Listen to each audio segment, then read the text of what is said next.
Oh, that was fast. Ladies and gentlemen, welcome to another episode of LinkedIn Podcast. I know it's been a while and we got a lot to catch up on. We got a lot to discuss about the Eagles. I have my co host, Lindy, in the building. Lindy, what's going on, man? How are you? That intro was about as as dysfunctional as the Eagles have been for the last 5 6 Yeah, I weeks. don't even know. I don't even know. Oh, But yeah. yeah, it's been a dysfunctional mess, and I guess we'll get into it right Mm, away. try Starting to. off the show, the Eagles have lost 5 of their last 6 games. After the 49ers game, it's just been a mess. They blown out by the Cowboys, blown out by the 49ers, lost the game to the Cardinals, uh, almost lost the game to the Giants on Christmas, but they managed to pull that one out. They've been terrible. They've been probably the worst team in the NFL over the last 5 to 6 games. Your thoughts? I mean, I don't think the thoughts change across every single other uh, coverage person, fan, anyone involved in the media on how much of a collapse, a level of dysfunction, and just sheer unprofessionalism of a product that this team has produced after we have developed a semblance of a winning culture for the last few years, and we get to this point again, and it's just it's such a toxic carousel. And it reminds me of going back to just watching the eventual demise of Doug Peterson after winning the Super Bowl, and then how 2020 transpired. And we don't have to, it's just been mentioned so many times now, but you look at moments like this, and it just it reminds you of such unnecessary negativity, and you just I don't I have no idea what to think about this, really. I don't. Everything is so perplexing, and I think the wool has been put over our eyes for such a long time this year, how we were winning these football games. And it's been mentioned that the toughness that this team displays, and they battle through this adversity. Well, it is the adversity created in house, or is it coming from other sources? you know I think a lot of it is self-inflicted wounds of them getting into their own mess of situations in these games. And there's some that they have been able to pull the win out of their what, and then others they don't. So it's like, at some point, when is something going to give, that you have to understand that what they're doing isn't working? None of what they have been doing is um, sustainable. So it's like, how can you I could go on and on, but we have other topics. But it's just funny how everything blends into one conversation. It's just, when is something going to give? I have no idea. It's just not right.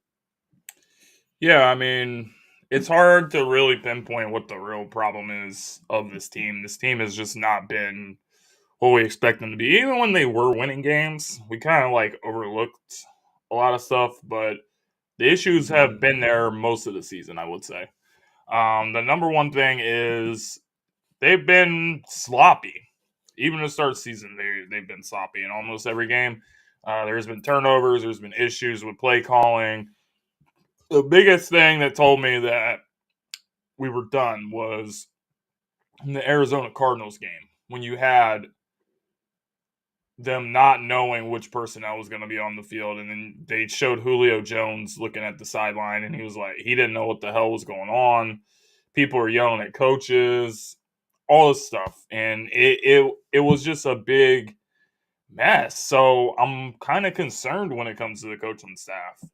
I know that people always want to fire Brian Johnson and, say all this stuff, but rightfully so. But what about Nick Sirianni?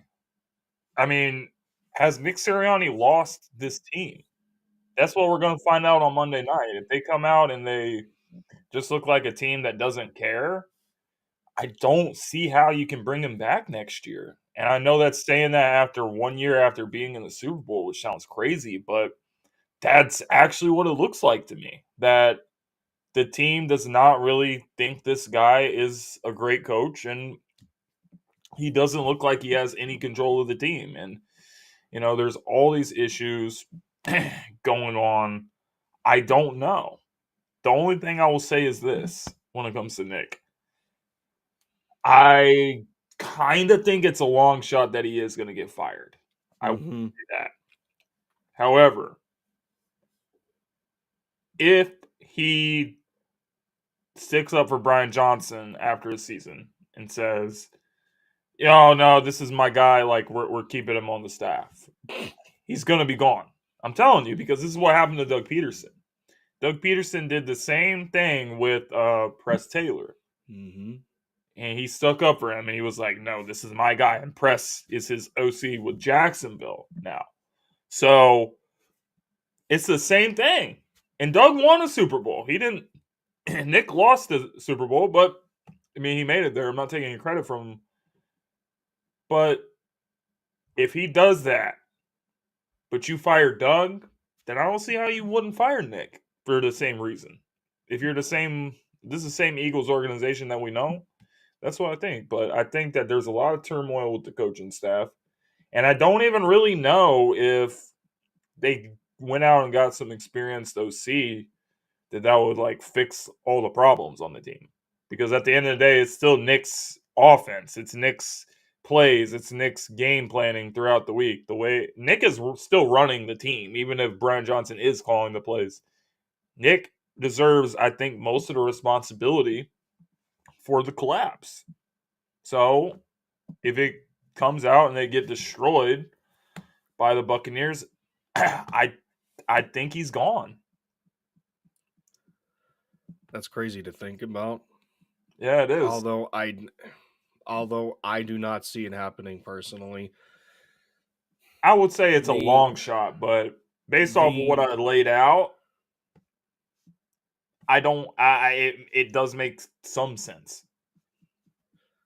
well, it's it's a situation where they made their bed and they have to sleep in it, and it's really almost a night and day change when you go from last year and how the offense was organized and coordinated by Shane Steichen, and you come into this year with a first year offensive coordinator, and you would think that, with the SEC background that Brian Johnson has had in terms of where he has come from, being with the Florida Gators and his relationship with Jalen Hurts, there should be a Mississippi State. little there should be a little easier of a transition from the collegiate level to the NFL level. And a lot of SEC programs have, NFL, based concepts in their offense and what have you, and we should understand a little bit of that. And you talk about, and it brought the fact up to me in talking about players on the sideline and everything, and and they're just expressing their frustrations and not knowing what the hell is going on. And it's like, what's up, Joey? I'm looking at Devontae Smith. And this is one thing that we have to understand here. You look at your poster in the background, Landon Dickerson, Devontae Smith, and these Georgia boys that we bring in. Can can you imagine the amount of scrutiny and whatever other adjective that you want to put in there, whatever other definition you want to put in there? Can you imagine the amount of scrutiny there would be? And congratulations to Nick Saban on his retirement, such a decorated career over at Alabama.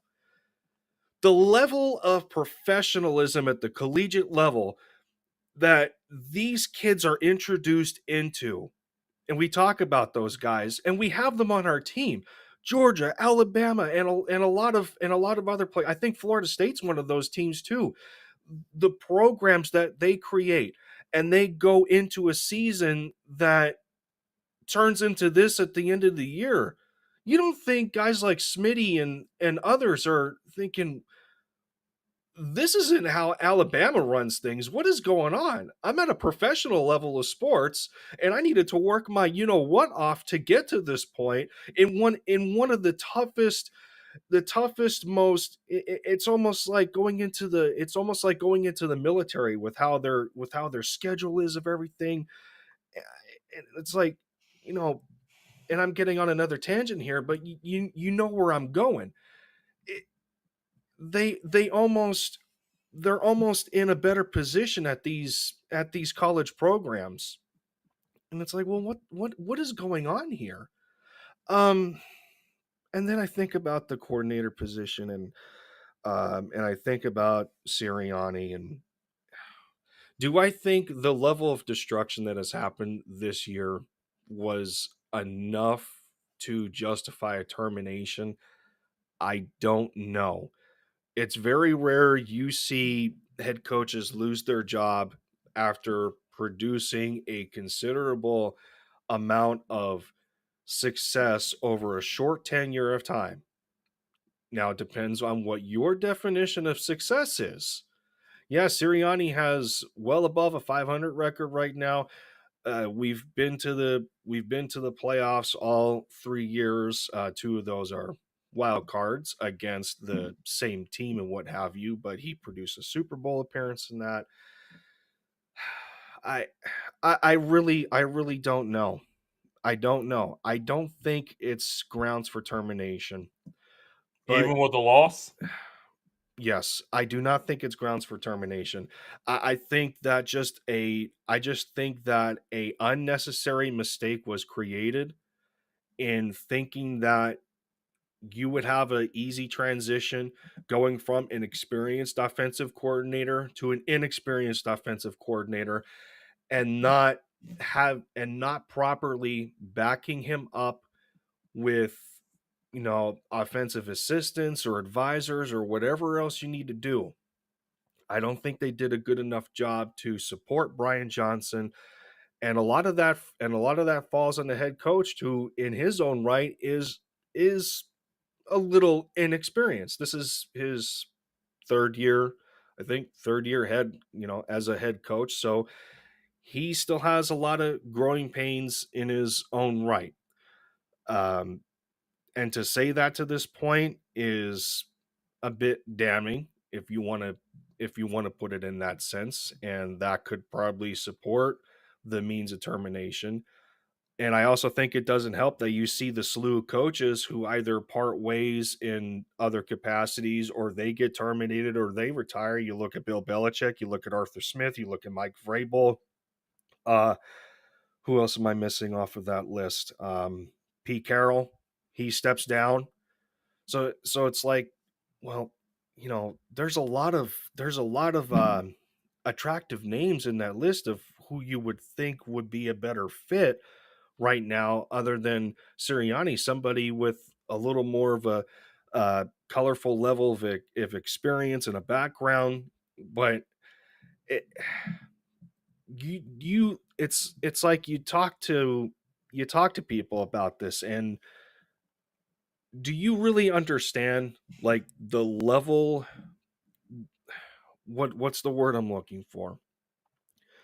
There would be there would be a level of submission in admitting the mistake that you have made in terms of ownership of this team with Jeffrey Lurie, Howie Roseman, you know, people in that executive position. There would be such a level of fault in saying that, oh, well, we're going to fire this guy. I just don't think it's worth doing that, because it would create such a bad look on this franchise. And the product that they want to advertise as a professional team. So I don't think they're going to do it. But big changes have to happen. Do you think that Nick has lost the team? Do I think he's lost the team? It really seems like it. It seems like he did, but I don't think it's to the point where it's beyond repair. Um, I think they just lost. I think that there's a loss of faith in what they're trying to do from a game plan perspective, because there's a lot of insanity here, and it seems there's an understanding of, in Nick's mind, he's thinking, well, my offense hasn't changed much from last year to this year. So if it ain't broke, don't fix it kind of mentality. Okay, well, if you have somebody that's less experienced in being able to organize slash coordinate the game plan against a specific opponent, like I don't I don't get the thought process behind that. So, but I could keep going on my own little rants, but bottom line, I do think there is a level of loss on the head coach in terms of this team. I do not believe it's beyond repair, and I also do not believe that he is going to get terminated. But Yeah, again, that's yet to be seen to this point. he probably will not get fired. But I will say this: there's going to be more pressure on him next season because if we come out and don't make the playoffs or something, I think he's gone. So Yeah, I think that having a collapse like this, and then if you come out next year and you don't have a better season, then I don't know, man. It just feels like he's going to be on the hot seat.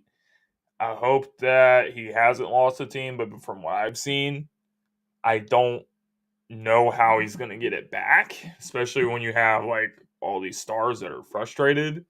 AJ Brown frustrated, Devontae Smith frustrated.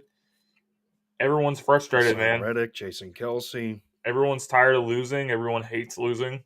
Yeah, So it's going to be an uphill battle. But let's talk about AJ Brown because AJ Brown's been he's been in the talks. First, he got injured last week against the yeah, Giants at MetLife Stadium. Go figure. That place is a place where everyone gets injured in the NFL this season. So we pretty much knew that the Cowboys were going to win the division once we lost to the Cardinals. So in my mhm, opinion, like this game is just pretty much a meaningless game. So Jalen gets a dislocated finger. AJ Brown gets hurt in this game. Meaningless game. We could have just pulled all the starters and said, "It is what it is, bro. We and Sidney, gagged the yeah, division. Let's Sidney Brown's gone too. just yeah." He tore his ACL. It's terrible. Yeah, It's horrible.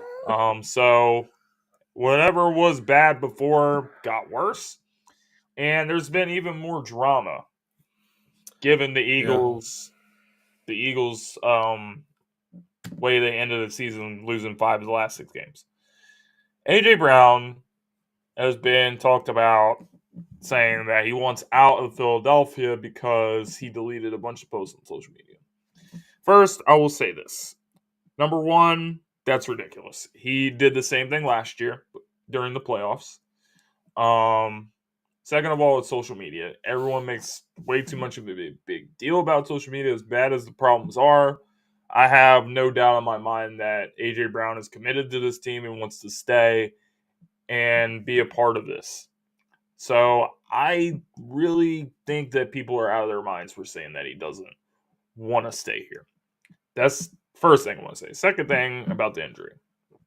As I said, meaningless game. We lost AJ Brown. This is going to have an impact on the team. And if the Eagles are going to win this game, it's going to require having a huge game from Devontae Smith. It's going to require someone else like Julio Jones or Quez Watkins or somebody to have a game where they make a few plays. And at this point, I trust Julio to do that more than Quez.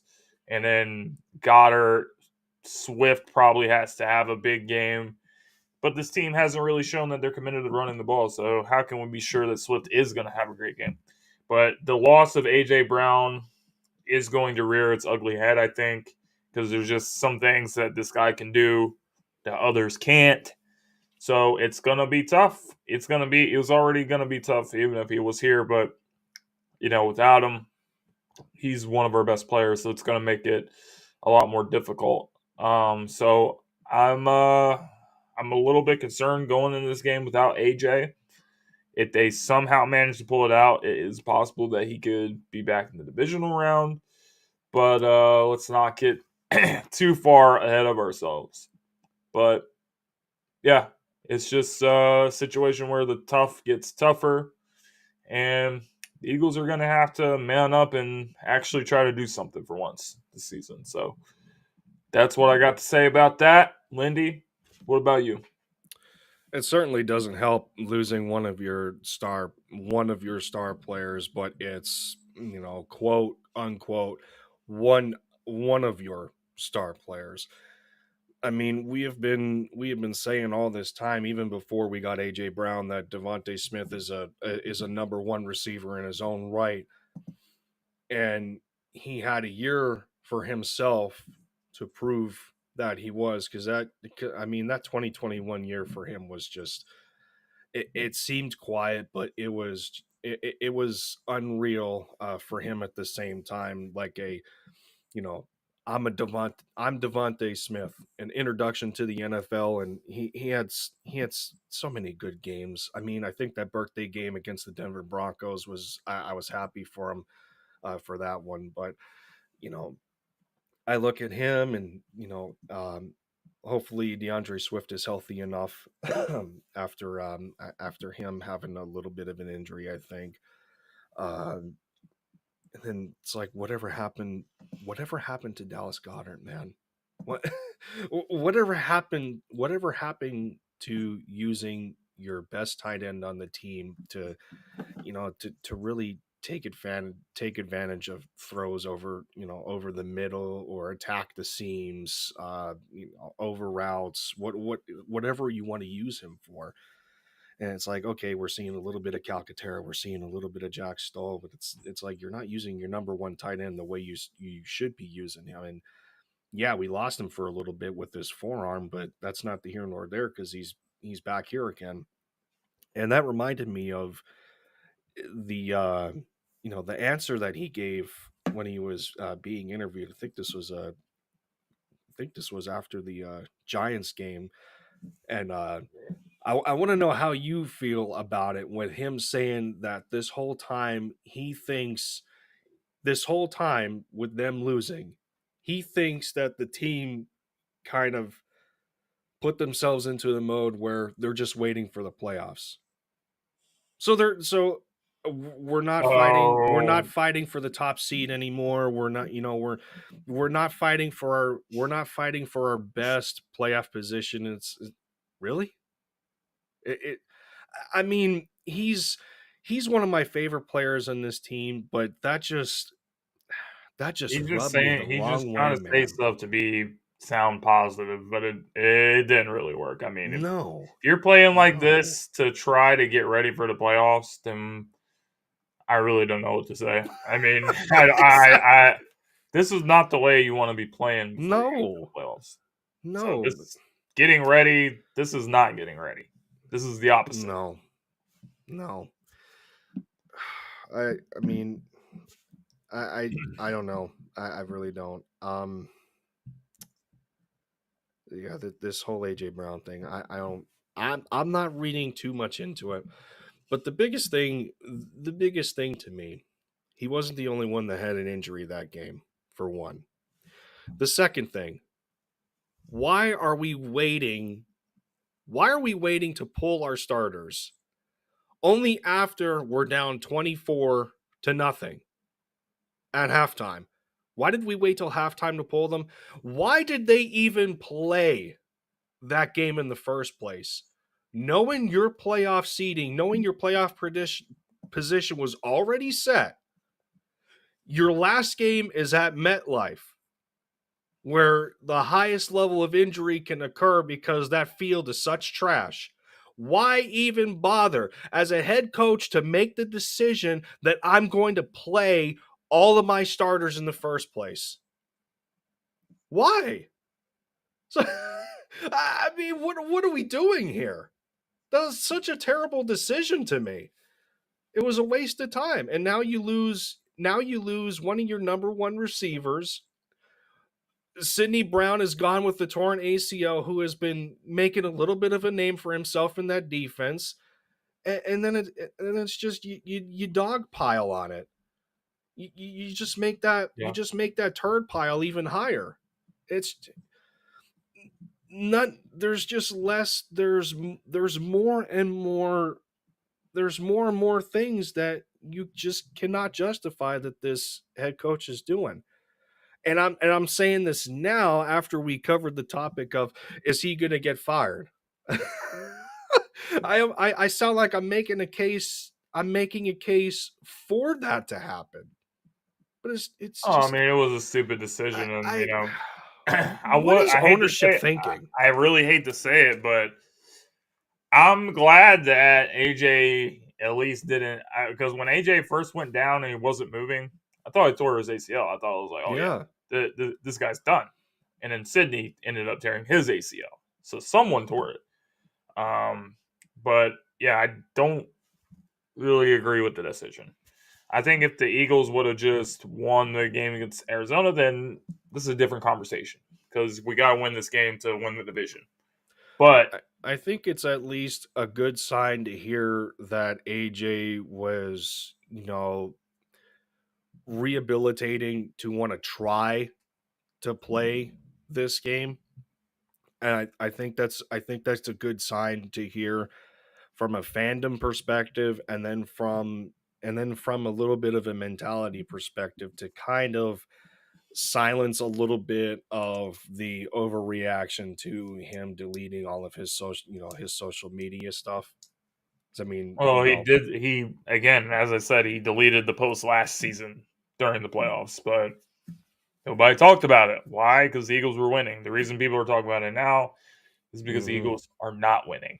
And Matt wants to know: do you guys think Jason Kelce will retire after the season, or will he give it one more year? I think he's definitely going to retire after the season. This season has had to be. Just imagine it as a player. It's been emotional and draining for the fans. So I think it's been draining for him. He's been doing it for a long time. He just got another first team All Pro. He's already won a Super Bowl. He's been to 2 Super Bowls. Yep. He's done a lot of great things. So the guy's had a Hall of Fame career. He has nothing left to prove. So the Eagles are going to have to figure that position out in the offseason if they're going to draft someone, if they're going to move Jergens there, or whatever the case may be. But that's pretty much it. To not make it sound like bias, to be the best center in football still in your mid-30s is just how often do you hear that? He's amazing. In all seriousness, like it for him to come out of Cincinnati undersized, and just his story and just his journey, everything that was talked about with him, and he's one of the greatest Eagles. Unbelievable, man. You can say Brian Dawkins, you can say Reggie White. That's okay, but I'm putting Kelce up there with those guys. Absolutely.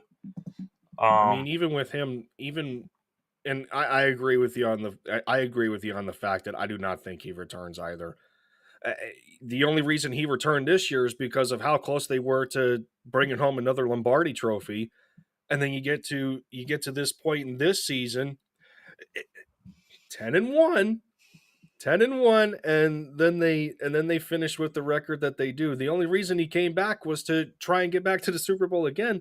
Granted, they made it to the wild card by the skin of their teeth, but unless there's a miracle, you know, I don't see it happening, man. yeah, because the window was still open. How wide? How I mean, how open is that window still? I think the window is still going to be open, but I don't think it's. I think that the window is probably not open this year. No, there's less. There's still talent on the team. I think there's less of a production of confidence going forward, especially into next year and where this team is going to be, especially the fact of having to figure out what we are going to look like when a bunch of veterans might have to leave. This team is going to get an awful lot younger at the end of this year. And it's almost a scary future because you have no idea how set of a foundation we are going to have at certain position groups. And there's already problems right now in those position groups. Linebacker is still a massive question mark. Corner is going to be a question mark when you try to figure out what you're going to do with the declining Bradbury, as bad as he has been, and then Slay coming back from this injury. It's just a mess everywhere. I actually got to disagree with you there because I actually am feeling good about a lot of the young corners that we have. I feel good about besides them, yeah. I feel good about Ringo. I feel good about Sydney, even though he tore his ACL. I feel okay about Ricks. I think these guys are going to continue to develop. I think they probably will still draft a corner high if they don't feel those guys are ready. But I think the corner position is actually much better off than any of us thought. But the Bradbury thing, I do agree with that. Linebacker, yeah, that has to be probably the biggest priority of the offseason. I don't care if it's free agency. I don't care if it's the draft. You have to get somebody that's actually going to come in and like be consistent and be great because none of these guys have any idea what they're doing, and it's just bad. So the defense needs to look completely different than last year. Offensively, losing Kelsey is probably going to be a huge loss. But this is why you draft Landon Dickerson. This is why you draft Cam Jurgens. Yep. So one of those guys is going to end up having to move. And what Stoutland has done with the O-line, they will figure it out. I know it's not going to be easy to replace Kelsey, but Stoutland will figure out what we need to do with that. But offensively, they have the personnel to be great. DeMonte is still going to be here next year. AJ's still going to be here next year. Jalen's still going to be here. Dallas, etc. So I really just hope that they figure out how to use these guys and bring in a coordinator that's going to use these guys the way that they should be. Because we talk about the Eagles' offense being the worst team in the league in motion. This is the problem, man. This is why CeeDee Lamb is out here getting predictability, all these yards, because they're moving him around constantly, and the team doesn't know where he's going to line up. They're motioning him in and out all the time. So we have guys like that you can do that with. You should be doing that with AJ. You should be doing that with Devontae Smith, but you're not. So you need to have a coach that's going to actually use these players the way that they should be used, because you have great players, but you're not using them like they're great. You're just, it seems like the same 5 plays are being called: wide receiver screen, tush push, all the time. And the wide receiver screen is the reason Devontae got injured, because you have a 160-pound receiver or 70 pounds getting hurt because you're using him as a lead blocker. Like, what the fuck is that? I don't understand. Like, I'm trying to think of it in my head, like how these plays can make sense. Oh, jeez. It doesn't make any sense at all. So just figure it out. They have the personnel, but they got to figure out how to use the players that we have. You are not one for profanity on this show very much, and you just got triggered to the next level now. Well, the sideline Yeah, has well, been they have been easing up with the profanity. hmm. They don't really care what I do now, but I Uh-oh. gotta say I'm very disappointed in the output of the season, but Yeah. I still have faith in organization. This is a great, well-ran organization. They're not gonna look at this season and be okay with it. Whether the result is a playoff win, whether it's one and done, they're gonna look at it and say, "This shit is not good enough. We need to fix it." Yeah, we hope.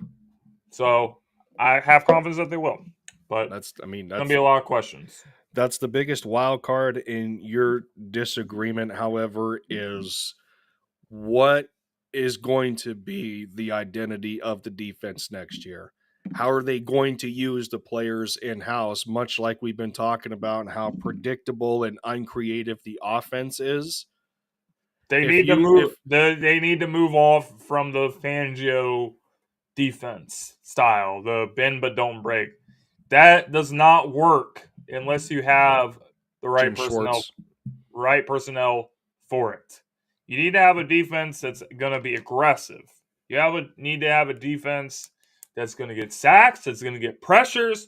Why are you having Hassan Reddick drop into coverage when he's your best pass rusher? him, Josh Sweat, Nolan Does that make Smith, any like sense? it's Can somebody tell me, does that make any sense? He had 16 sacks last year. He had 11 sacks this year. He's our best pass rusher. But you're going to drop him to coverage. yeah. I mean, whether it's a coverage sack or a pressure sack, It's it doesn't pathetic. matter. It's stupid. It's dumb. And let's talk about this game. The Eagles are traveling to Tampa Bay. As we said, A.J. Brown is not going to play. Nope. Baker Mayfield is dinged up. The Tristan Wirfs is ruled out of this game, I think. The Bucks have injuries. Let me check that. If the Eagles are going to win a playoff game, it has to be this game. Because they're either going to end up going back to Dallas or they'll probably go to San Francisco. God forbid. So if you have any ounce of pride, you're just going to go out there and you're going to just try to get a win. Like, just try to get a win. I don't know how they're going to do it, but they have to have some guts. They have to have some pride because this team is in the playoffs. Not really because they're good. They're in the playoffs because of default because they play in the worst division in football. They play in the NFC South where every single team was trash, including Tampa, who we beat already this season. So if they have any respect for themselves, they'll go out there. But whatever happens, this game's going to be telling. We talked about Sirianni earlier. Look, if the team has not quit on him and he has not lost the team, this is the game to prove it. Go out, dominate, get a win, give us something to like have some hope in going into the divisional round. And if not, then I just think this entire season's a disaster. Let me see here. Where are the Buccaneers? Wanted to check on the Tristan Wirfs situation. I believe he is questionable. Let me see. So as of right now, estimated return date for a lot of these players. For yesterday's practice, Baker was limited with ankle and ribs. KJ Britt was limited. Tristan Wirfs, he's questionable for the game. There is no practice message or designation on him, so I think he's going to be okay. Obviously, Ryan Jensen has been on IR. I think he's been done. He's been done for pretty much the whole year. So Tampa is actually considerably healthy. I don't doubt that. I don't doubt that Baker is going to be in bad shape at all. This is a team that really has been on the rebound to finish 9-8. They are not a high scoring offense at all. They're bottom 12 in the league in terms of points per game. They're barely averaging maybe 21 points. But as we know, for a Todd Bowles led defense, regardless of whether he's the head coach or the defensive coordinator, this is a defensive football team, and they are top 10. They are actually currently 7th in points per game at only allowing 19, which unfortunately for the Eagles has been their MO for the last 5 or 6 weeks, and not being able to score a lick other than the Cardinals game where they blew a 21-6 point lead at halftime. And yeah, we don't need to revisit any of the misery that has been produced by this team because it's just embarrassing to this point. we're we're we've been trying to grab at straws this entire year, and really advertise that this team is, they're 1 seed worthy and whatever. Oh, absolutely laughable. So I mean, yeah, the NFC South was awful. It was.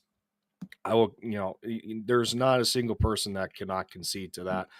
Carolina has been an absolute mess from the very beginning, trying to figure out all this stuff with, with their quarterback Bryce Young, instead of taking him over C.J. Stroud, and all the negativity there. Atlanta firing their coach and Arthur Smith when they go 7-10. The Saints have been a mess this year too. So it's like they come into this game. They still come into this game with a level of purpose, because they do have something to play for. Finishing 9-8 at the top of their division doesn't say much, all things considered. But what it does say is that they're a team that's not going to lay down. They're not going to give up. They're not going to remember them losing to us 25-11 in the very beginning of the year. I think it was week 2 or week 3. These are 2 totally different teams, as we understand. So we can't really base our last win against them on what is going to happen. This game is a completely different atmosphere. It is still in Tampa again. As we know, Eagles fans travel very well for a lot of these games. Are we going to take over Tampa Stadium this time? Highly doubt it, for what the team has displayed to this point. But Baker quietly has had a very good year. And you have to give credit where credit is due. Granted, does it say a whole lot, all things considered, on how he was drafted number 1 to Cleveland? And yes and no. I mean, the almost the entire time that he was there for the Cleveland Browns, they had a level of dysfunction that wasn't necessary at all. The amount of coaching changes that he went through, this, that, and the third. So he finally finds a level of stability in Tampa Bay under a great head coach, and really a great program that they have produced this year. Ironing out all the kind of tweaks that they've had to make.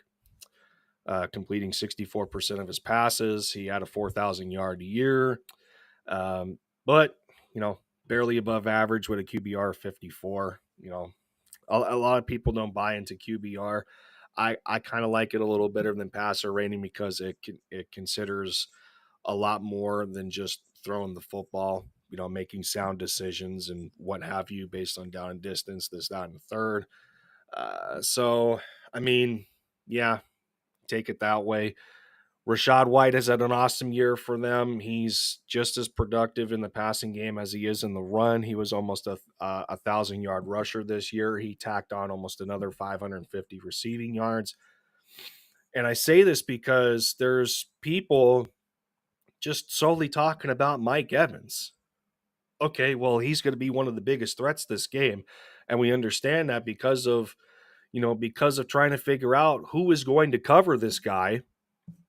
And we're afraid that, oh no, Bradbury is going to get toasted again. But it's We have Slay coming back, which is a huge plus, the return of Yeah. Slay.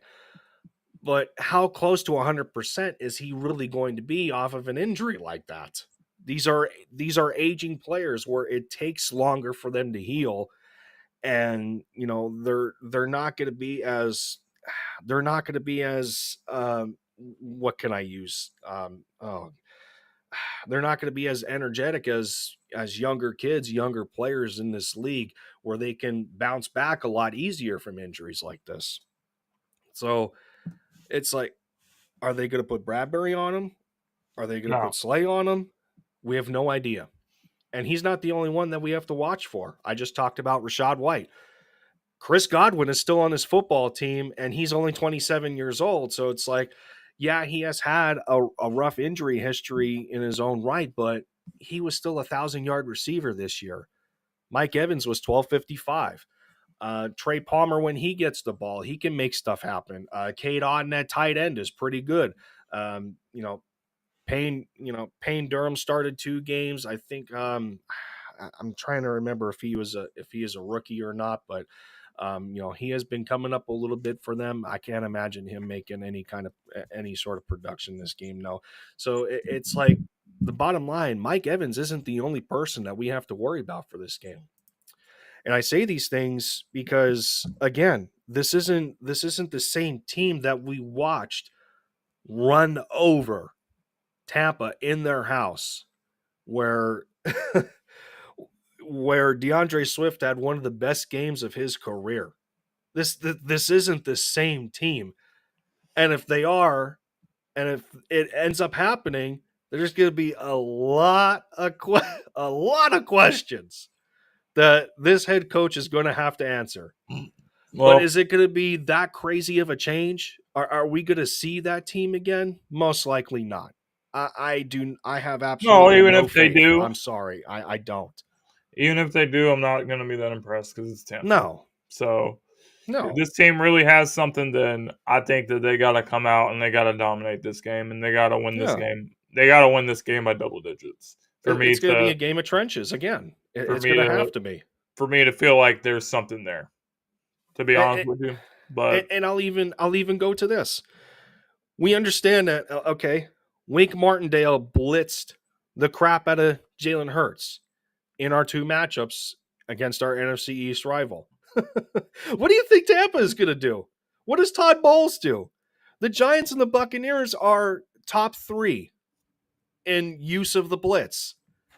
There has been enough of an example that Todd Bowles has done plenty of homework on what Wink Martindale did to hurry up our quarterback in terms of processing, in terms of in just terms of analyzing the coverage, knowing where the blitz could possibly come from.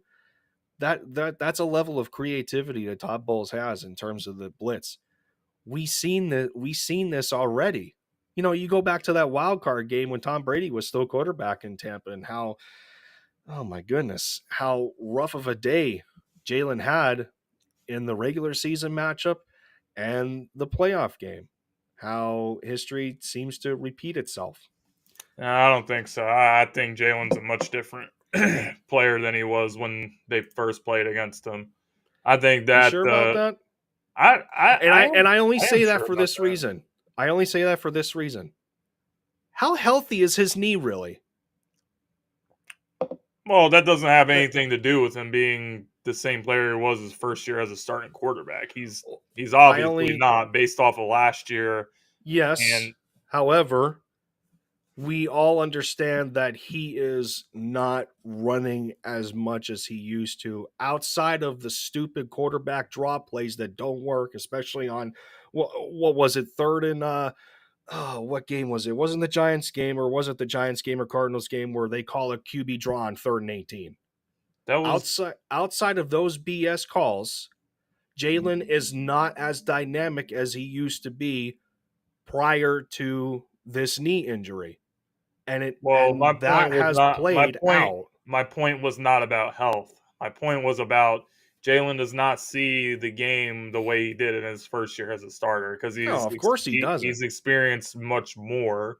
So I honestly think that the coaches need to have a game plan and they need to be ready for the blitz.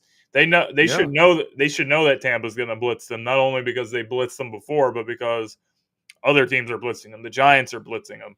So they're going to blitz. You need to figure out a counter to the blitz. You need to get the ball out of his hands quick. You need to stop trying to call all these long developing plays. That's one of the things about this season.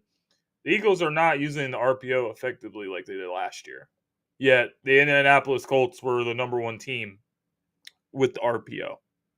So Shane Steichen kind of took that with him. But if you get the ball out quickly, make quick decisions with the ball, get Jalen Hurts into a rhythm, that's what you need to do to get something going offensively. But they haven't really done that this season. They've tried to call all these plays. Either going to try to call a deep play to AJ Brown, who's not going to be there. You're going to call a tush push or a wide receiver screen. That stuff's not going to work, man. You got to be creative. You got to try to figure something out. You can't just go out here and call plays like you're playing Madden. If you do that, then you're definitely going to lose. But if they have any pride, the coaches will come up with a game plan that will get them a win, and that's it. So I think that this game is going to be very telling about this coaching staff and the players. The players got to execute, but it's been a little bit of both. But we'll have to see if they have any pride whatsoever and they come out and try to do something. What is your? It's like at the same time, what is your level of expectation on the players executing My if they're expectation? trying to execute plays that they know already that they're not going to work because it's the same plays on a game. It's the same Then plays on the game to game then basis. that's They produce another the same result, then that's and another conversation because yeah, that means that this team is an absolute mess and there needs to be some serious business in the offseason. But do I have confidence in the players still? Yes, I do, because I know that we have great players on this football team. I've seen them perform at a high level. I've seen them perform in big games. yes, I know that they can do it. yeah. But this coaching has been abysmal. Are you And I putting them we in didn't even position to really do it? we didn't really get into it that much about the losing streak, but yeah, that play calling against Arizona with the quarterback draws and the screen passes on Awful, third, second and long, it awful. that just pretty much tells you the story of the season, how the season has gone with the game planning and the play calling and the coaching. It's been terrible. So this is a game you can come out and dominate and show people that you still have something left. If they don't, then this season was a complete waste of time. But if they have anything Yeah, left, then they will show it in this game.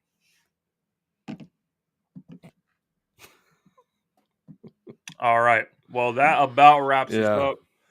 Do you want to do score predictions before we get off here, Lindy? Fool me once, shame on you. Fool me twice, shame on me. Fool me, fool me three times. I have no idea. Uh, this, we already understand how most of this game is going to go. Um, I will point out there was a lot of games. There was a lot of games this year. Um, well, actually, Jose, I don't think that's entirely true in terms of last year. Maybe from no. I think some of what carried Nick last year was how well the defense played. It allowed them to extend their leads and sustain them for how aggressive they were, forcing turnovers, getting sacks at appropriate times, forcing three and outs, a lot of things that can keep an opposing offense off the field to where you can dominate time of possession, you're efficient with the football. Because Um, if it was the point for last year that Nick was carried by his coordinators, that's where it's contradictory, because last year and this year, the offense did not change, and it was still Nick Sirianni's offense. If that remains the same, then he couldn't have necessarily been carried, because he was the one that developed how their offense was. But at the same time, was it game planned better by the offensive coordinator? It absolutely was, with Shane Steichen. And at the same time, I think a lot of what Steichen likes to do influenced Sirianni's offense in a big way last season. So I think the level of carry does have some merit to that regard, with how good of a coordinator Steichen was. But if it's based on Nick's offense, he wasn't completely carried. And that Okay. also applies to how well the defense was. A record-setting defense with what how many sacks that they had. They almost broke the record by, what was it, the 80 something Bears with sacks in the season. So when your defense is that good, everything else is going to look good as well. And the Eagles have not had that at all this year. Our defense, when we have been looking to depend on it from the trenches out, especially that defensive line, it has been abysmal. Okay. Absolutely abysmal. To where Fletcher Cox, amongst a lot of your other players, he cannot be your best guy. Jalen Carter was very underwhelming in the remainder of this season. Jordan Davis has been very underwhelming, and so on and so forth. So you're looking at your young guys to take over when you lose your veterans. It hasn't happened. So Score prediction? yeah, score prediction. Again, we beat this team 25-11, and it's not going to be the same result whatsoever. But, you know, outside of maybe how well the first 15 plays and how that's scripted, if that benefits them to a degree, and they balance their game out off of that, maybe we can score more than 25. But this is going to be a game of trenches.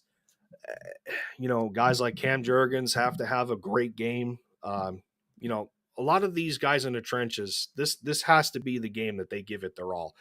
This is the game the entire team has to give it their all. And like you said, if they don't, then this season was a complete waste of time. It's not going to be a blowout. It's not going to be a blowout. I'll go out with a bang. I'll say that the Eagles are going to win this game to live another day until they get murdered in San Francisco.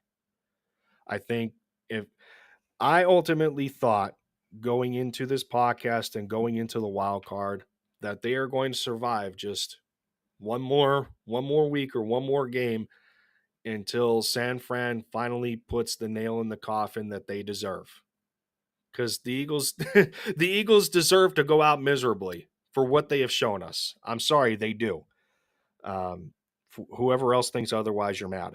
But what am I going to call it here? I think they can score 27. I'm going to call it 27, and I'm going to go 27-24 Philly. They ink out a win in the fashion that they have for the majority of the year, and the Grim Reaper is going to make a return in San Francisco, and they're going to be put out of their misery. That's what I got. I got us winning this game too. I know it sounds crazy.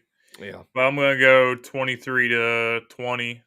I think that the Eagles are going to win this game because the Tampa Bay Buccaneers offense is just going to be really bad. Baker Mayfield, even if he gets out there, he's not going to be 100%. The guy's got ankle injury and a ribs injury at the same time. You're telling me that he's going to be healthy after resting for a week? It's not going to happen, man. The Bucs offense is going to be terrible. The Eagles are still not going to be great, but they're going to be good enough to get a win.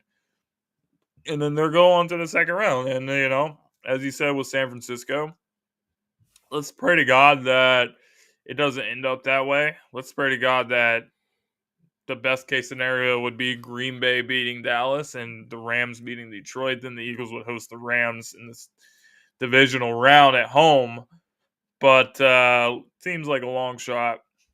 Hopefully, some kind of miracle happens. But I do think also the Eagles will survive for one more. Yeah, maybe.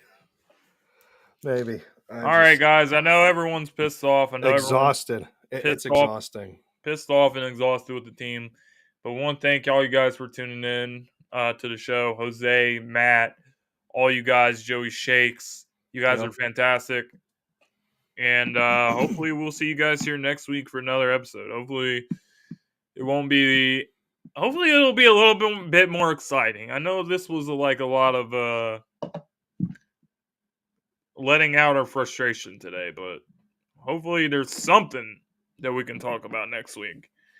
Until then, guys, me and Lindy will see you guys on the next episode of LinkedIn. You can catch all of our other shows here on the Sideline Sports Network and NGBN TV, the newest company that we're working with, men's television network for men in their 40s, 50s, and 60s. Make sure you guys tune in to the sneak peek launch. All of our shows will be available on January 29th on Apple TV, Roku TV, and Amazon Fire. So be on the lookout for that. In the meantime, guys, go Birds. We'll see you guys next week.